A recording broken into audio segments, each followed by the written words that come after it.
Ishwarama's resplendent sun. It's the start of a bright new day. Time to rise, time to shine, Lord divine.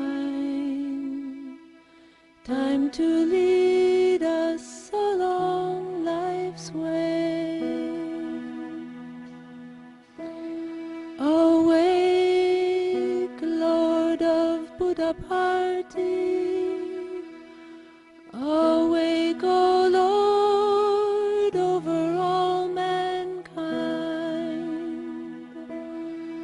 Awake, O Lord of compassion,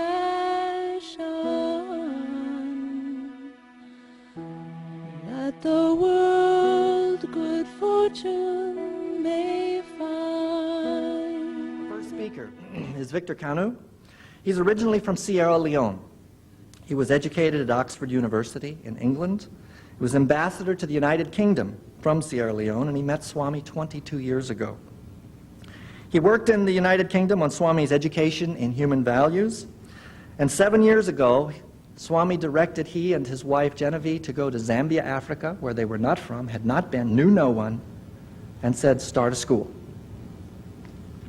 So we're going to get to hear what happens when you take Sai principles and Sai education in action, and you put serious and concerted and lasting effort into it with Swami's blessings and Swami's guidance. What we'd like to do before Victor comes up here is show you some of the people, the students that he has worked with. These students are the misfits, the dropouts, the at-risk people from Zambia who did not make it, did not pass their exams, who couldn't go on in school. And these were the children that came to their school. And so what we'd like to do is show you one of the bhajan sessions that goes on in Zambia, Africa. These are, I believe, twice daily, but Victor, you can correct me here, please, if I'm wrong when you come up. So let's start that, and this will give you an introduction. These are the people who are having a hard time in Africa.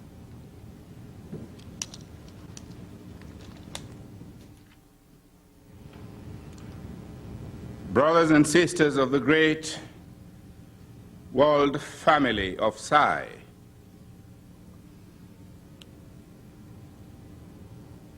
it gives me the greatest pleasure, really, to be with you here today. This is my first visit to the United States of America. Although I was brought up by American missionaries, I remembered very clearly Bishop Ida Warner, a tall, lanky white man whom I thought when I was just about 5 years old that because of his skin he probably had no blood in him.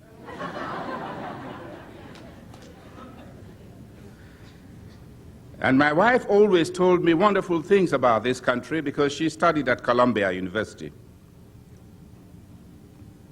I want to thank the president of this region, RAIN, and I want to thank James Redmond, who took the trouble of going out there to Africa, to Zambia, to see the school. And I want to thank Bernice Meads, who is the coordinator of this wonderful program in the United States, and all the other office bearers of the Sathya Sai organization in the United States, who have made it possible for the organization to function effectively up to now, and therefore for you to be in a position to invite me to come here. I will divide my talk in 4 parts. I suppose you want to know the motivating factors. What was it that motivated us, Genevieve and myself, to go to Africa? What were the challenges? And there are many. How did we overcome these challenges? And finally, is there any success story? in the establishment of the first Sathya Sai school in Africa outside India. So these are the broad outlines of my talk, my address to you this morning. First, then, the motivating factors. Number one, belief in Bhagwan Baba. The belief that he is real. He is actually living with us. It's not a myth. It's not a fancy story. It is a reality that God, who has taken human form, does live and walk on this earth, lives with us. Along with this belief, of course, is the impeccable faith in him, that he is God, that he is the Almighty God who has taken human form. And that being so, we have absolute faith in him. It is, brothers and sisters, like flying in the air. You jump into an aeroplane and you sit there, and the pilot, you have faith in the pilot that he would take you to your destination, in spite of the bumps and jumps that may appear on your way. So we had this absolute faith that truly Sathya Sai Baba is God. And because of this faith, therefore, whatever he told us was true. That his sankalpa, his willpower, was also absolute. With faith in him, nothing is impossible. So that was the first motivating factor. Now, the second one, of course, is the soundness and validity of his human values program. We have been involved in education for over 30 years, and never have we come across such a program which lays tremendous emphasis on the development of the characters of children. It lays equal emphasis on academic excellence, spiritual and moral excellence, giving it equal parity, these three. I was brought up to believe that education was chiefly concerned with the development of the intellect. But here we were. I remember very clearly our first Balvikas training camp we attended in Prasanthi Nilayam in 1981. This was when we came across this program, and we believed that it was valid, and still is valid. And then, of course, side by side with this program, we had to look at what obtains in India itself. Because Bhagwan does not simply speak, he does not simply preach, but he puts into practice, into action, what he says. We looked at his educational institutions, from kindergarten to high school to the universities. We watched very carefully the character development of the Indian students, the way he has brought them up, the way he has laid emphasis on Indian culture and spirituality.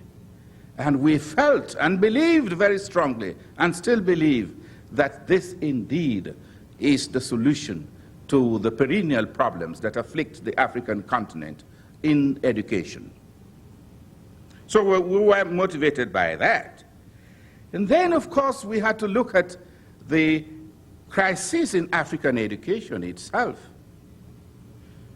Brothers and sisters, you have heard a lot about Africa, you've read a lot, you've seen on TV some of the scenes that have been portrayed to you.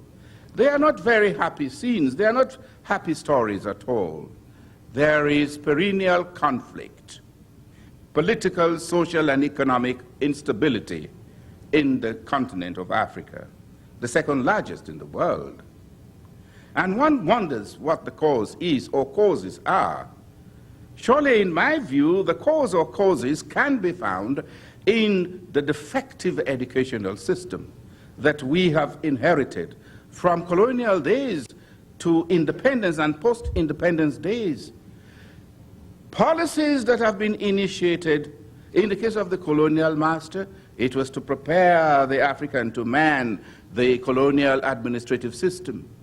And of course, when these were dislodged, the politicians were very anxious at the early stages of independence to produce Africans as fast as possible who could replace the expatriates, the white expatriates. So this became the aim of education in Africa for many, many years. Then came Kwame Nkrumah, who declared that political independence without economic independence was meaningless. And this cry was taken up by all the politicians in Africa. Yes, we must lay emphasis on economic development. And therefore, all the strategies in education that were geared towards the education of Africans, really those strategies were aimed at economic development. And scientific and technological advancement, let us catch up with the Joneses, let us catch up with the West, and so on and so forth. One can go on really enumerating the problems that have afflicted, the crises created in African education, and it still exists. And we discovered that this is the solution to the crisis in African education. So we were motivated by this fact. We believe that the Sathya Sai Education in Human Values program is the answer, really, to the crisis in African education. And then, of course, we were also motivated as Africans. I was born in Sierra Leone, Genoveva was born in South Africa, that we had a duty to help the African continent. Having spent over 20 years in the United Kingdom, having received very good education in the West, in America and in England, and having come across Sathya Sai Baba's education program, we felt that the time had come for us to give a helping hand to Africa. So we were motivated also by the desire to help. Now, what were the scopes? What was it? We had many opportunities. What were we going to do? Well, we could take up appointment as teachers quite easily. We were suitably qualified and experienced, and we could have taken up employment with the government in the hope that wherever we were placed, be it in high schools or colleges, we would influence the authorities and the students. But we felt that this option was not going to work because there were so many constraints.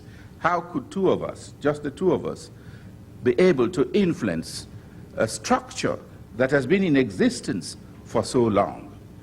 So we discarded that option.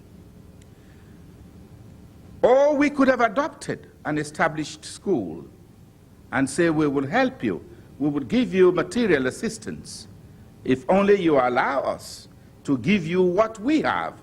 We have a program, a beautiful education program. And in that way, we hoped that we would be able to change the existing pattern in the school. But we did not accept that option. We felt that it would not work in the long run. We could have bought a private school, which in fact we tried to do. But again, the foundations of a private school in Zambia, most of them, is already a very weak foundation. Surely, wouldn't it be better to destroy the building itself and start from scratch and lay a better foundation? So we did not accept that option. Or we could have decided to conduct lecture tours, seminars, and symposia in the country. We would have been well received.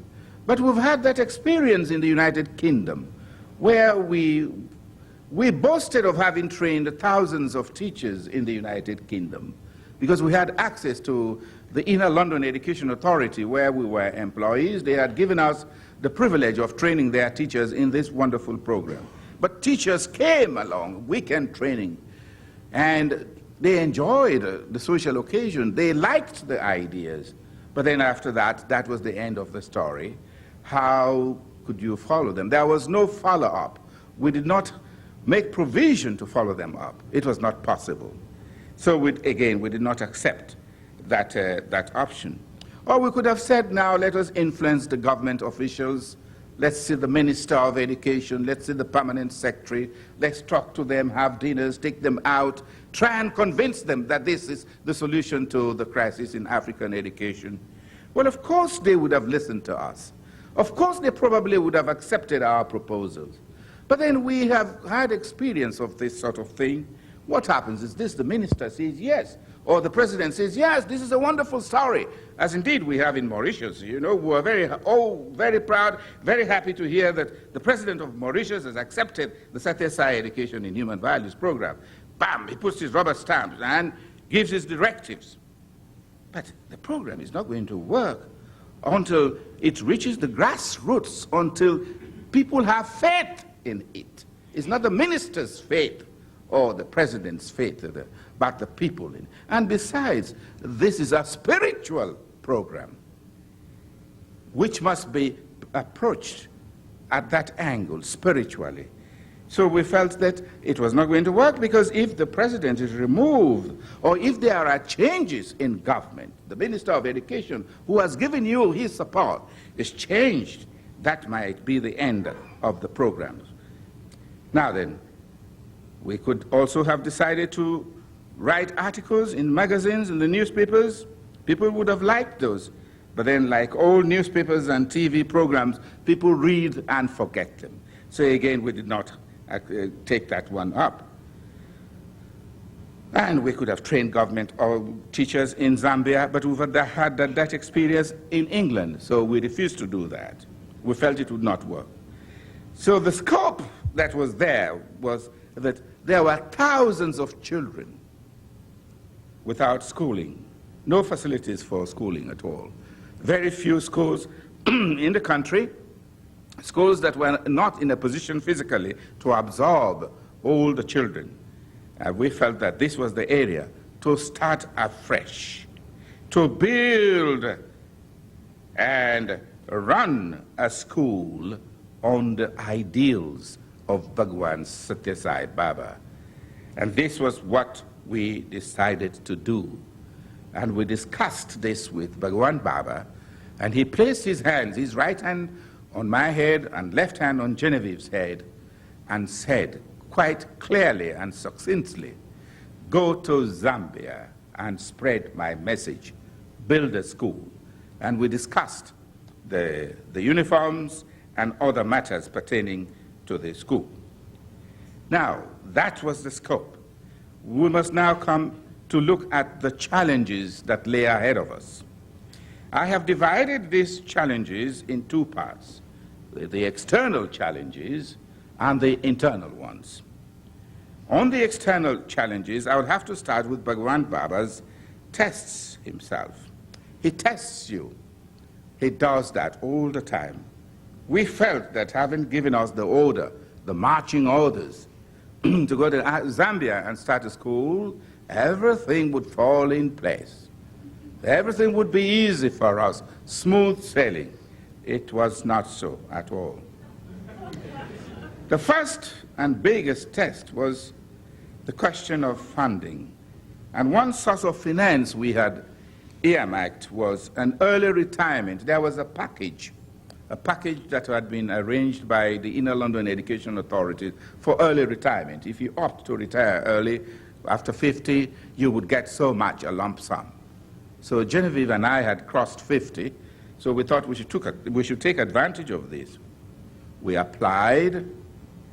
We were absolutely sure that we would get it. But guess what happened? We did not. They turned us down. And that was a big area of our source of income, really, for this project. And then there was the other test.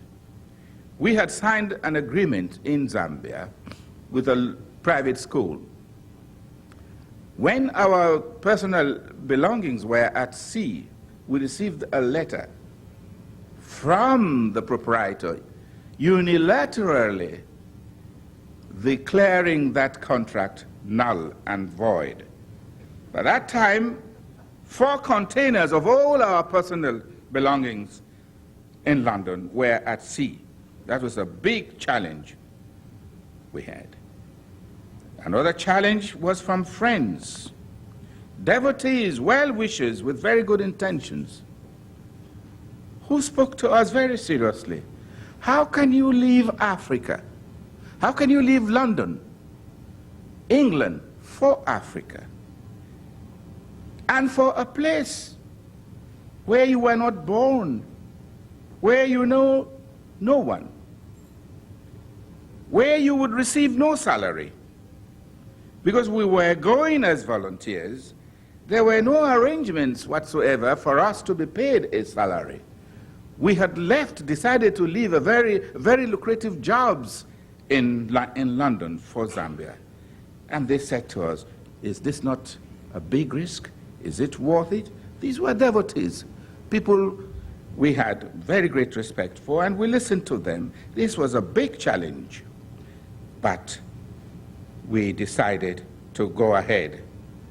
That in spite of the instability, in spite of the uncertainties that lay ahead of us, in spite of the disparity in material conditions between England and Zambia and Africa in general, we had to obey the Lord's command. We would go ahead. But that was a big challenge.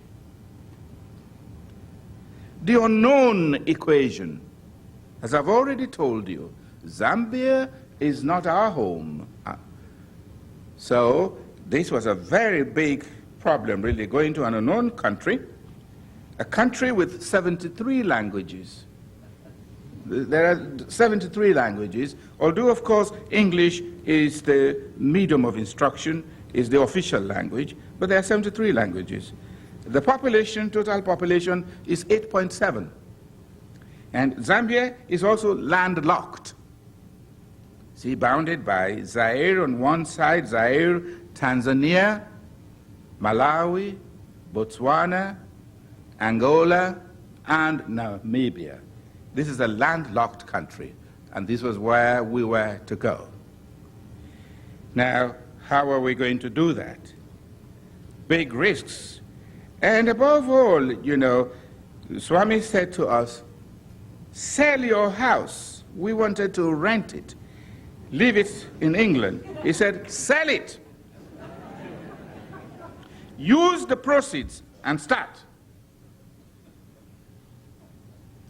Pack up everything. And we did just that. Zambia is a Christian country. This was another challenge. 85% of the population is Christian, and it has been declared officially a Christian country. How were we to take the name of Sathya Sai Baba, and what would we say he is to a country that has been declared officially a Christian country, a country where you find many Christian fundamentalists? That was another challenge. But we accepted it and went ahead. Funding was a big challenge. Where did we get the funds? People have always asked us this question. Did Swami give you pots of money? No, he didn't.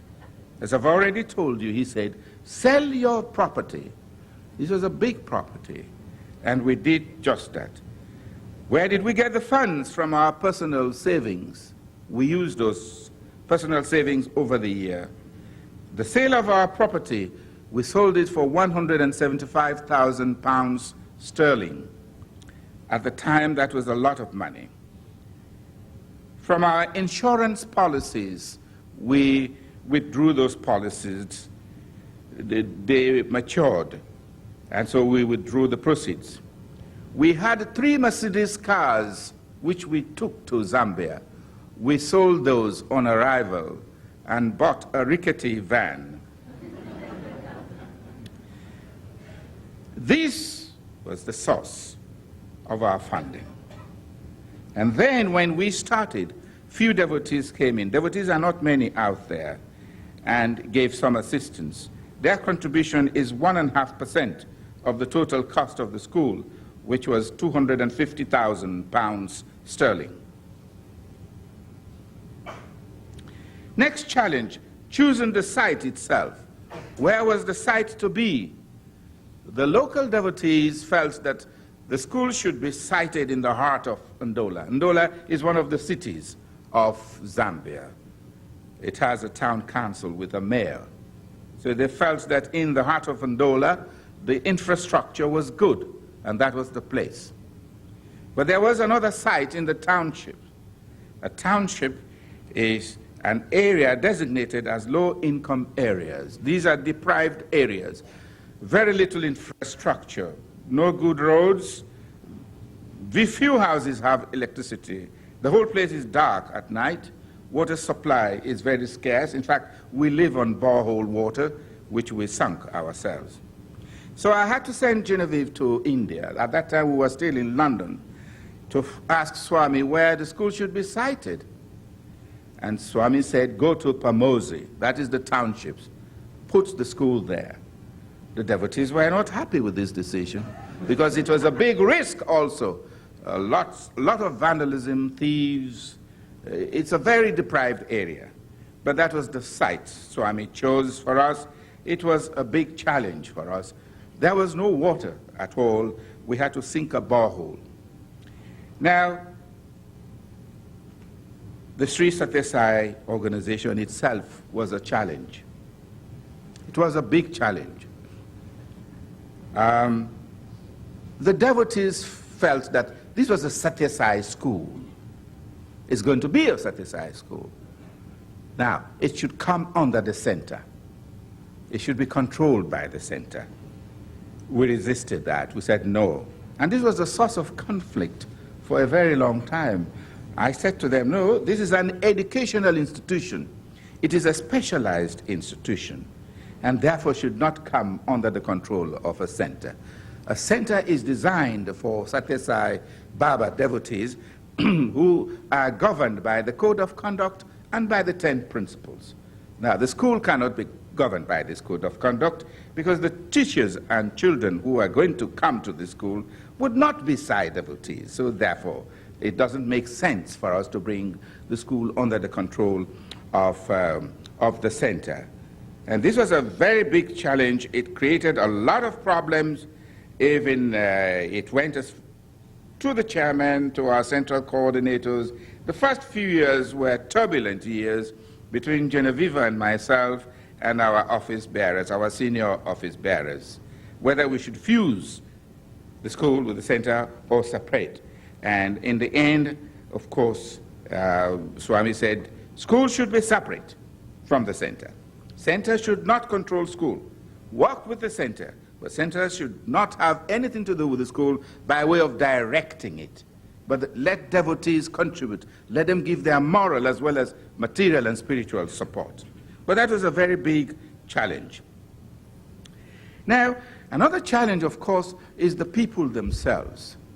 We have what we call, or what I would call, a backward sloping supply curve. If you have studied economics, you will find that a normal supply curve slopes upwards from the left, from the point of origin, moving that way, indicating that at a higher price, more labor will come forward. In other words, if you pay people more money, they will give more of their time, more of their effort, more of their energy, etc. Well, I found that this was not the case in Zambia. Instead of the supply curve going this way towards the left, yes, it will go this way up to a point and then come backwards. You see? Backwards, which shows quite clearly that the more money they receive, less work they give. This was a wonderful discovery, really. If you pay them more, then they will come. They will drink, get drunk, and 2 or 3 days you won't see them at work, you see. So this was another big challenge, really, from the point of view of the workers themselves. Scarcity of essential materials. James Redmond will tell you a lot about this. It's not easy to get things out there. I used to fly to the capital from Ndola. It's a 45 minutes flight to get essential things like bolts, like nuts. You have to run from place to place. It's not easy. And it took us nearly 2 years to put the school up.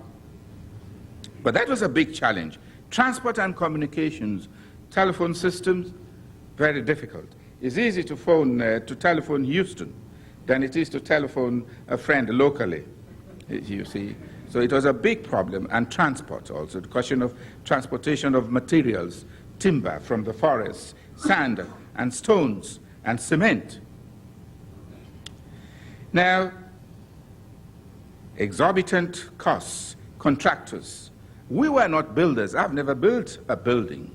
I've never put up one. We had the problem of deciding whether to ask a contractor to do the job or not. We decided not to. So we had to do it ourselves.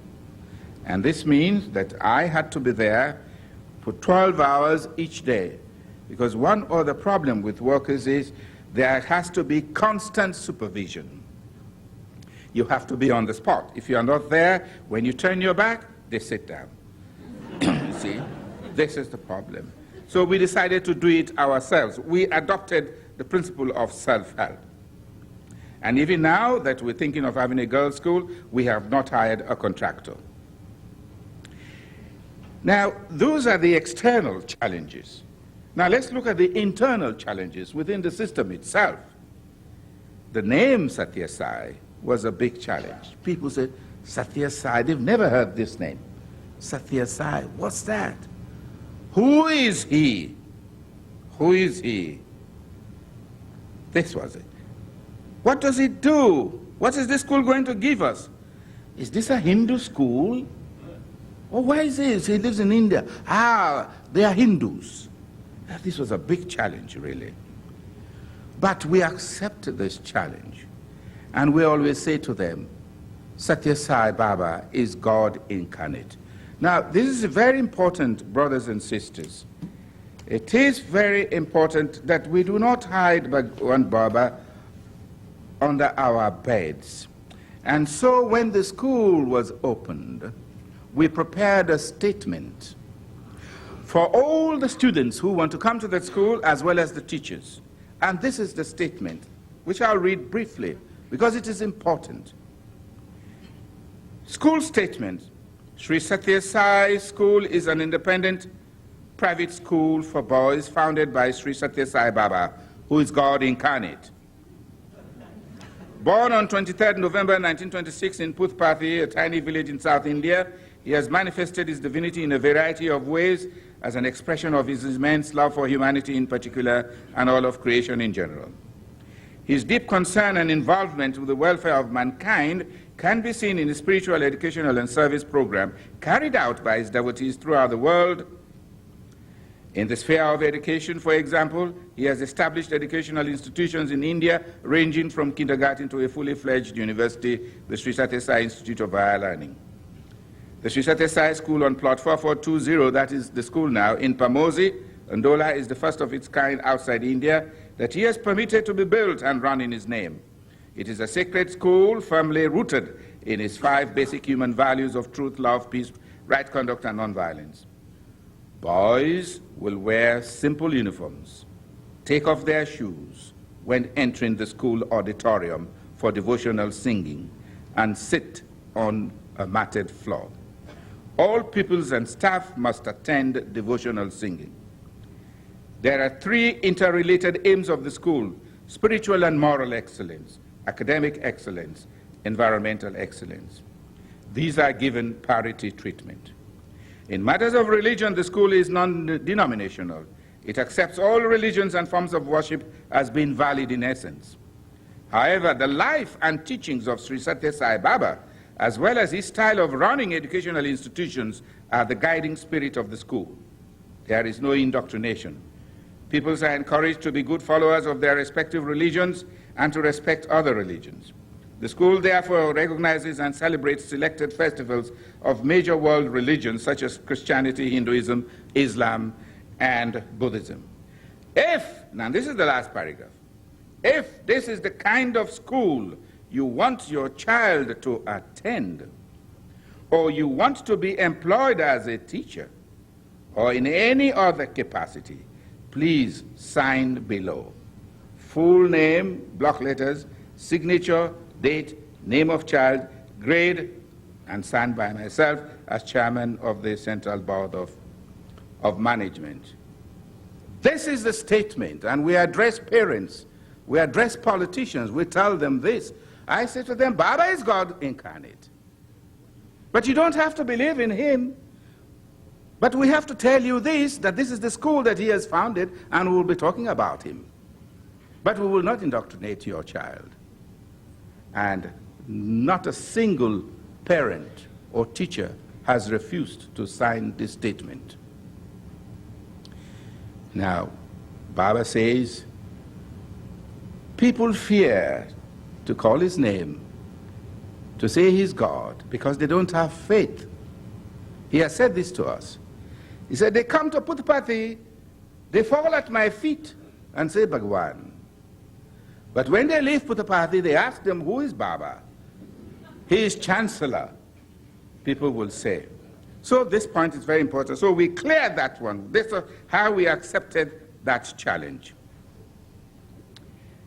Cultural adaptation versus cultural imitation. This was another internal challenge. How are we going to run the school? All schools in England are run on the British pattern. Boys wear jackets and ties, you know. They come from huts in coats and ties. The surroundings are dirty, but they feel they must be like Englishmen. This is the way they have been taught. When you look at Bhagwan, the way he brings up the Indian students, he wants the Indian students to feel proud of India, to be Indian in thinking, in feeling, and in acting, not as what Macaulay said. Nearly over 200 years ago, Macaulay, one of the British administrators, in his minute, he said, we want Indians to think and act as Englishmen and women, he said. So we said, no, you are going to be like Africans. You're going to feel, we're going to think. No coats, no ties. They didn't like that to start with. It was a big challenge. The teachers have been accustomed to wearing ties. James Redmond will tell you, if you go to government schools, I mean, the big ties, the best, some of the best suits. They feel they must wear them. No, you're going to dress simply. This is the school uniform, and this is what I wear day in and day out. So that was a big challenge, this cultural adaptation. The singing of songs.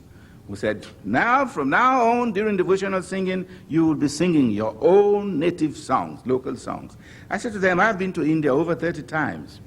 Only on Christmas days, really, do you hear those students sing English songs, Christmas songs, because there are many Westerners. Otherwise, all the bhajan songs are in the local languages. So we said, we are going to do just that here.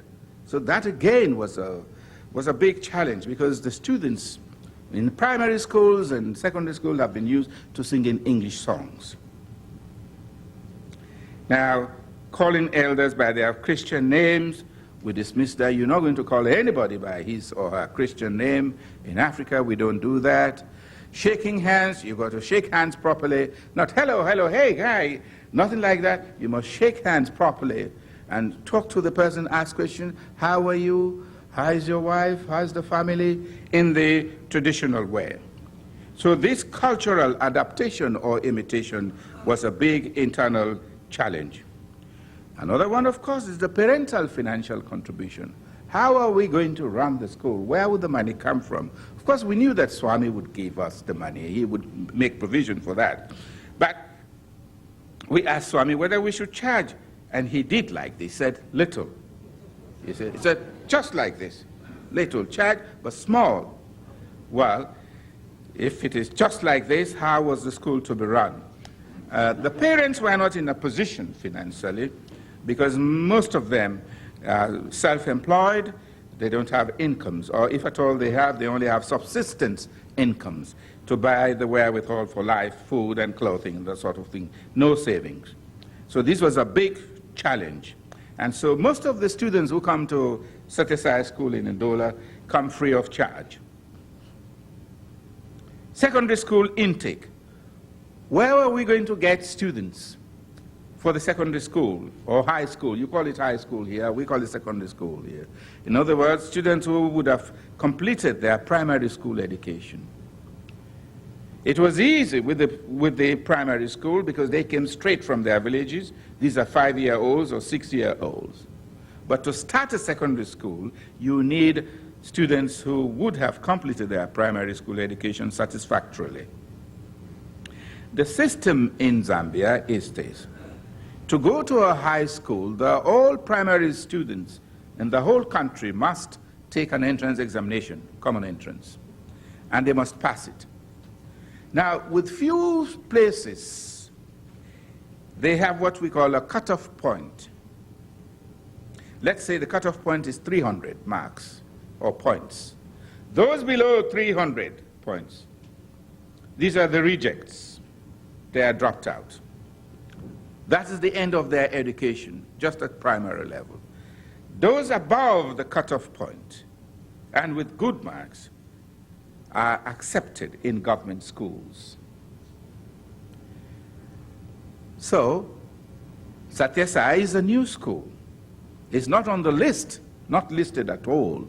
So when primary boys and girls make their options for high schools, they never opted for Sathya Sai. So we had to look into this basket of rejects, the dropouts, those below the cutoff point, those whom other schools would not have. These are the students that we take. We say, come along, come to us. Now, this was a big challenge, really, how to bring them up to the standard that is acceptable by the authorities in the country. And these are the students, as I will tell you later on, who have hit the headlines in Zambia. And this is, they call it now a miracle school, because what is happening in the country has never happened there. Nowhere in the country are rejects accepted and beat those who have been accepted. But we'll come to that point. Big challenge, recruitment of teachers. Where would you find the teachers? Teachers, where would you get them? Teachers who understood Sai ideals. This was a big challenge for us. We were only 2 to start with, Genoveva and myself. And after 1 year, we were joined by Usha Patel, a graduate from Manchester University, a young girl who volunteered to go out there and join us. She is now married to Ho Cheng Lim, a Chinese man, who is with us. So now we are 4, only 4 devotees, plus Raki. Raki is an MSc graduate from Birmingham University. She had a distinction in chemistry. She is also now joined. So there are only 5 devotees out of a staff of 44. So this was the initial problem, to find teachers who understood Sai ideals. Because our aim all along was not to do what the people wanted us to do, was not to do what the students liked us to do, but to do what Swami would like us to do. And this was our aim. Where would we find teachers who would understand our intentions, who would understand the ideals of Sathya Sai Baba, his educational ideals? If they understood these ideals, who would be prepared to implement them, to practice them in their daily lives? Because the application of these ideals is a great sadhana, is a great sacrifice. It means you have to mortify yourself. It means you have to control your instincts, your desires. It's not an easy life, that one. So this was a problem, because teachers there have been trained by government, and therefore they are bonded to go back to government, not to private schools. Government trains you to become a teacher. On completion, you should go back to government schools and teach there. That is the contract you have entered into with government.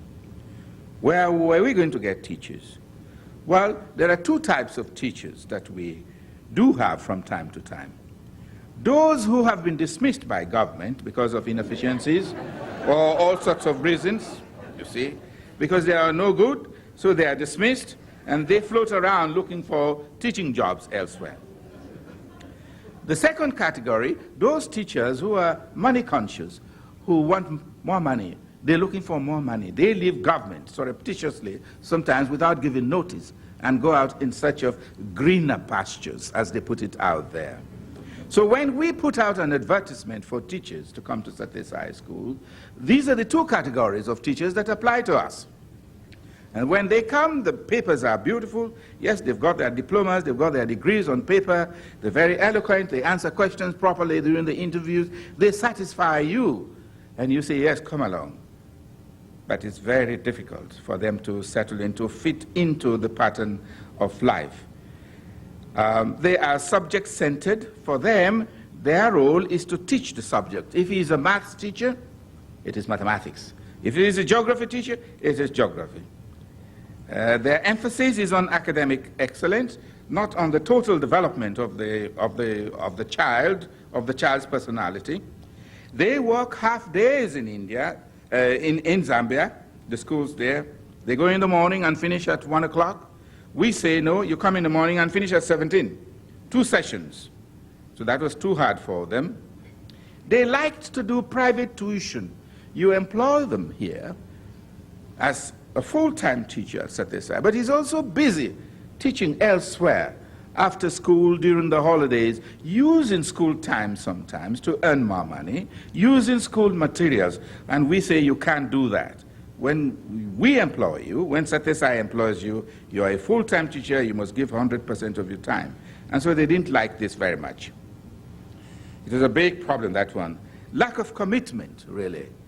The idea that teaching is a sacred job, that the children who have come to this world are God's children. They are souls who have incarnated, who have now been entrusted in the hands of the teacher. Now, this concept is not understood. Furthermore, we say we want our teachers to be shepherds, not teachers, really. To be shepherds, as Jesus Christ said in Matthew chapter 5. The good shepherd lays down his life for the sheep. The good shepherd looks after the sheep, trains the sheep, protects the sheep from wolves. The hired shepherd, the hireling, what does he do? He runs away. As soon as he sees the wolf, he runs away. He doesn't work hard when the master is away. So we want them to be shepherds. Well, this was difficult for them to understand. Now, of course, mobility of labor, the change. These are all the internal problems with regards to teachers, the challenges that we had to meet. So broadly speaking, we have these two challenges, the external challenges that I have enumerated and the internal challenges. Now, how did we meet these challenges? How did we cope with these challenges? We were guided by Tulsida's chariot of victory. Chariot of victory. When Bhagwan Baba was Rama, Vibhishama approached him and said, Rama, you have come to the battlefield unarmed. You don't even have sandals. You have no weapons. Look at Ravana, he's so armed. He's got all the weaponry. How are you going to vanquish this foe? And Bhagwan Baba, then Rama, revealed to Vibhishama the chariot of victory. And we were guided by this. Rama said, if you want to win the battle of life, you have to consider the battle of life to be a chariot. You must have a chariot. A chariot has 2 wheels. One is patience. The other wheel is valor or courage. You must be courageous. You must be determined to face the battles of life, the problems of life. Don't be a coward. Patient. Don't expect results immediately. Whatever happens, always be patient, said Rama. Then you need 2 banners. In those days when wars were fought, each side had its own banners. And Rama said, you need truthfulness as one banner. and good character as the other banner. With these two banners, your life, you would be discerned from afar. People will soon come to hear of you, of the good works that you are doing, and they will come along and join forces with you. You need 4 horses, said Rama. You need strength. Therefore, look after your body. Don't take drugs. Don't take alcohol. Don't smoke. Don't mistreat, ill-treat the body. The body is sacred. Without strength, you will not be able to fight the battle of life. You need that strength. You need also discretion. Be careful. Always be careful. As you know, Bhagavan says ABC means always be careful. Choose very carefully what you do. Weigh your pros and cons and choose wisely. Discretion. Restraint, control yourself, your desires, he said.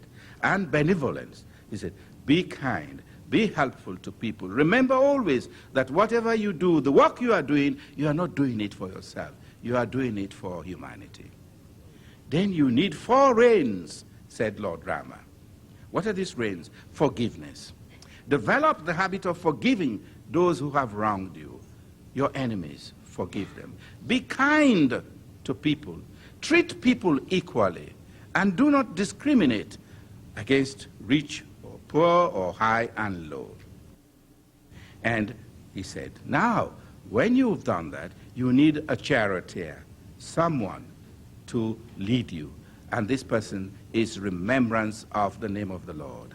And for our part, we were guided by this. We remembered Bhagwan Baba constantly. We were reminded of Hanuman, how he went to Lanka, Hanuman, unarmed, how he faced the foes of Ravana, who were professionally trained killers. But he was armed with something more powerful than all the armory of Ravana. He was armed with the name of Lord Rama, which he had planted in his mind, in his heart, and which was constantly on his lips. Ram, Ram, Ram, Ram. You know the rest of the story. Then Rama said to Vibhishana, now you need weapons. You need weapons to fight. Detachment. The shield of detachment. You need a shield in the battlefield to prevent the arrows from hitting you. Be detached from the world. And we were detached from the rest of the people, from the rest of the devotees there, except the good ones. I mean, there are always good ones as well as bad ones. But we were detached from what went around. We did not socialize. We kept to ourselves most of the time. Detachment, that is the shield. The sword of contentment. Materially, we were worse off in Zambia than we were in England. But we were contented because Lord Rama, now Bhagwan Baba, has taught us to be content with the little that we have, to keep trusting him. Now, you need a battle axe, charity. Whilst building the school, we were also involved in seva. We used to write to our friends in England to send us things, second-hand clothing, medicines, and we used to distribute this. We were very much interested in helping the poor people, and there are many around them. That is the battle axe of charity. And then, of course, you need the missile of righteous intellect. Your intellect, whatever you do, your thinking must not be crooked. Think no evil, the present avatar says. When he was Rama, he said, righteous intellect. Now he says, think no evil, see no evil, feel no evil, speak no evil. The missile of righteous intellect. With that, you are able to vanquish the enemy, the foe. And he says, now you need a tranquil, pure and tranquil mind. Be calm. And Baba has told us what? Maintain equanimity, equal-mindedness. Whatever happens, the ups and downs of life, remember, why fear when I am here? And finally, he said, your armor is to keep the company of the good people around you and throughout the world. So we were guided by this. In other words, we were guided by the implementation of the basic human values. Bhagwan Baba, who was Rama, now he has made it easier for us to understand. He calls them basic human values of truth, of love, of peace, and righteousness. Now, what I've told you, the chariot of victory really has to do with the basic human values. The basic ones as well as the sub-values are all combined in this chariot of victory. In other words, brothers and sisters, if we make attempts at implementing, at practicing what Bhagwan teaches us, he has assured us not to be afraid because he is always with us, now and forever. Now, what then is the success story? I think I still have 10 minutes. Success story. Well, the latest, this was in April. I brought some curtains. Genevieve said, take them. Not because we wanted to show off, really, but she said, people must know that there is nothing that is impossible with Swami. What is happening in Zambia is beyond our powers. We too do not understand it. The caption here, Sathya Sai, the miracle school. Some call it the healing school. Some call it the praying school. What is happening? Many people now send their bad guys to the school. They send them there. People holding responsible positions, they say, we are bringing our son. This school heals, changes. It's extraordinary, the changes that I have seen with my own eyes. The latest one boy, his name is Lemba Lemba. The name itself tells a story. Lemba Lemba. This is the son of a minister, a big rogue. His elder brother is a big family, doctors and lawyers, well-to-do, but he opted out. Uncontrollable. For the past 4 weeks, I have been watching this boy. Now he beats the drums, he sings, they do nagas and kirtan, and everybody is so amazed at what is happening to this boy. But this is just one case. Within 2 weeks of boys entering that school, parents will come running. What have you done to my child? He was rude. He was not prepared to do this or to do that. Now he's a changed boy. He never used to like books. Now if his friends come and ask him to go out to play football, he would say, no, when I have finished my work, then I will come. The characters are all changed. But now we look at very briefly what independent people, these are non-devotees, these are critical people, people with very critical minds, people who are suspicious of what we are doing, of what we are up to. And this is what they say, written by one of the leading journalists in the country, Sathya Sai, the Miracle School. This school has now established an enviable reputation of producing wonder results on the Copper Belt. This is the biggest region in the country. The school has reshaped children taken to be dullards from disadvantaged families into intelligent peoples to enable them to make it in life. This is Sathya Sai School in Ndola, Pamosi townships, an institution opened in 1992. The school has overshadowed many schools on the Copper Belt in instilling stringent discipline in pupils to produce excellent results. Sathya Sai has all it takes to be called a miracle school. Former truants, dunces, and those considered unteachable are shaped into disciplined and hard-working peoples. What is it that you think makes the characters of these young boys to change? Is it us? Is it me? Is it Genevieve? Impossible. Is it the teachers? Impossible. It is Bhagwan himself. But to do that, one must try to practice what he teaches. That's why I have taken time to tell you what motivated us, to tell you some of the challenges and how we try to overcome these challenges by pinning our faith in him and by practicing the values that he has taught us. And it is this that is producing these wonders. Genoveva gave me statistics, which I have somewhere, showing the extraordinary success story of these students.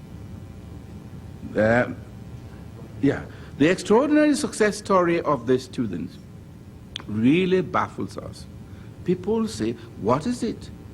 Who is this Sathya Sai Baba? Now, this is important. Although in the statement, we say that Sathya Sai Baba is God, we have to say so because it is our faith, it is our belief, our conviction.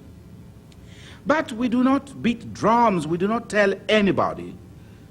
We did not make any attempt at converting the children. There are 550 students in the school. 539 of these are Christians. That leaves 11. 6 are Muslims, 5 are Hindus.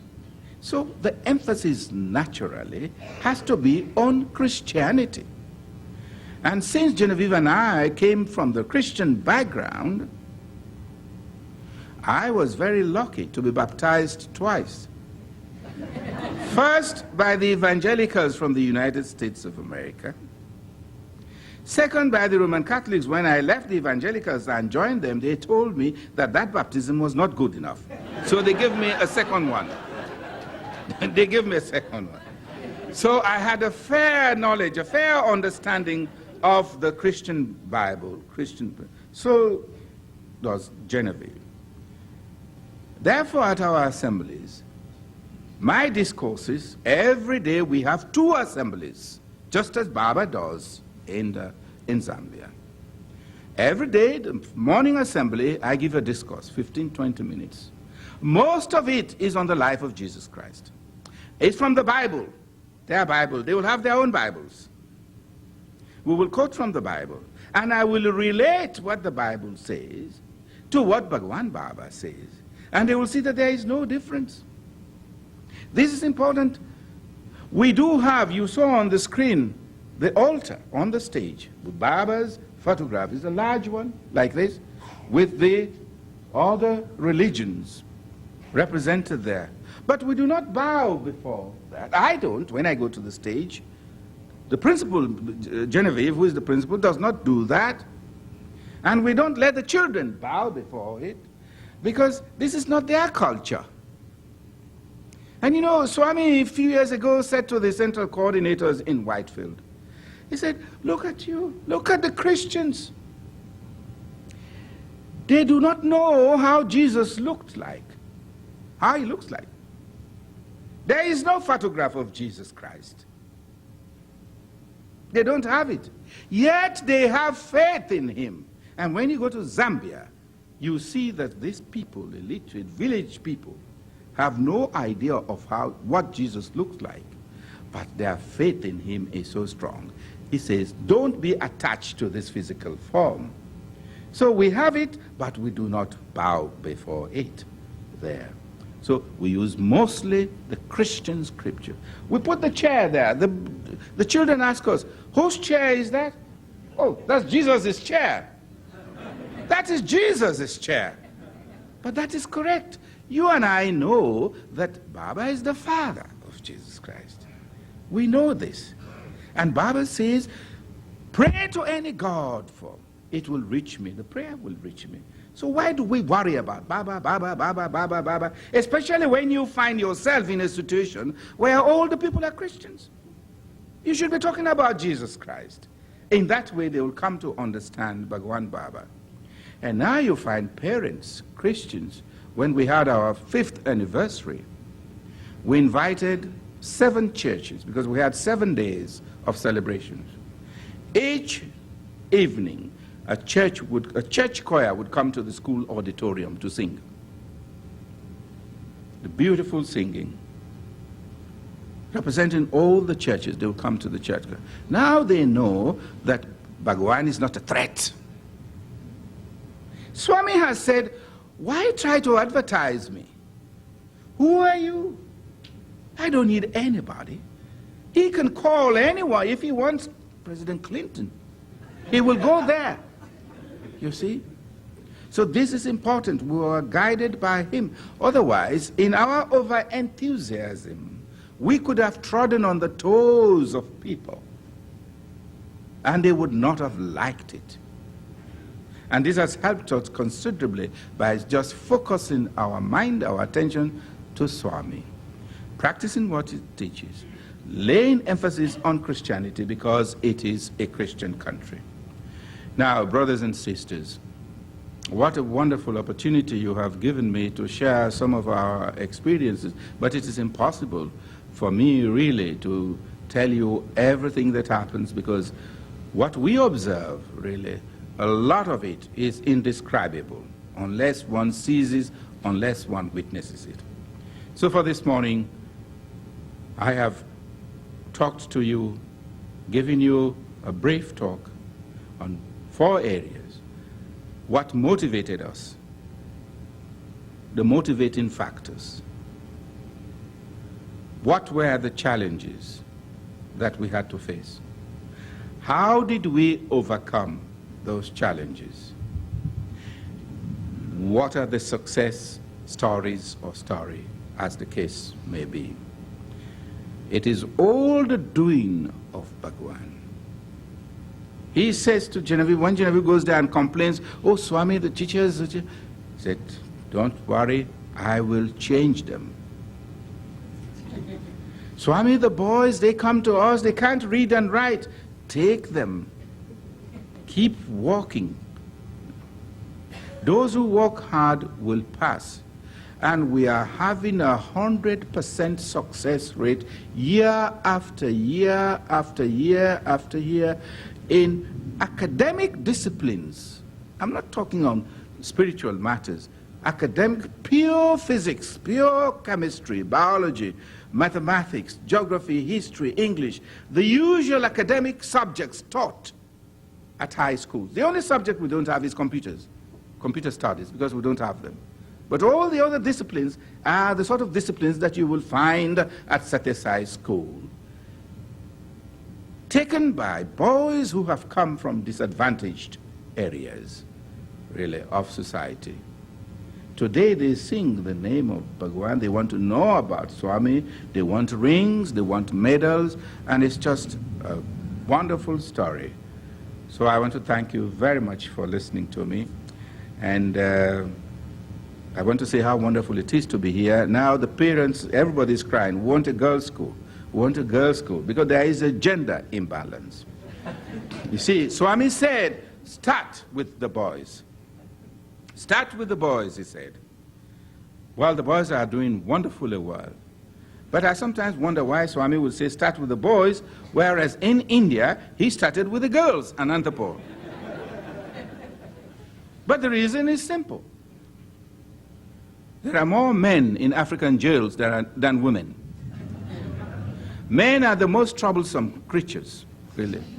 All the problems you hear in Africa are men created, not women. So now I understand why Swami said, start with the men, you see.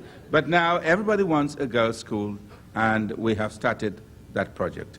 With these few words, I offer my life at the divine lotus feet of Bhagwan Baba, and want to thank you very much for listening and for giving me the opportunity to be with you here. Jai Sai Ram.